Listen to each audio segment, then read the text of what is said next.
దుర్గాయ నమః.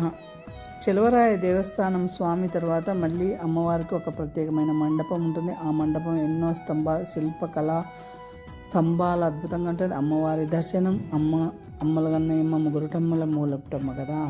లక్ష్మీ క్షీర సముద్ర రాజతనయామ. ఈ శ్లోకాలన్నీ మనందరికీ వచ్చు, నాకు కూడా కొంచెం వచ్చు. ఈ చూడండి, ఒక్కొక్క ఇంచుకు ఒక్కొక్క అడుగుకు ఎంతో అద్భుతంగా అన్ని శిల్పకళా సౌందర్యం, ఒక్కొక్క స్తంభానికి సంబంధం లేకుండా ఒక్కొక్క దాంట్లో ఒక్కొక్క విభిన్నమైన రకాలతో అద్భుతమైన శిల్ప సౌందర్యంతో ఎంతో అలంకృతం పెట్టినామా అనే విధంగా ఈ శిల్ప సౌందర్యం ఒక్కొక్క స్తంభం ఒక్కొక్క డిఫరెంట్ ఉంటుంది. ఈ ప్రాంతము ఇది రామానుజాచార్య కి కనిపెట్టిన తర్వాత, అంటే శంకరాచార్యుడి కంటే ముందు, అంటే 2000 సంవత్సరాల ముందు ఇంతటి అద్భుతమైన దేవాలయము. దేవదేవుని శరణాగతులు పాద చరణాలలో మన జీవితాలు పెడతాం. సుఖంగా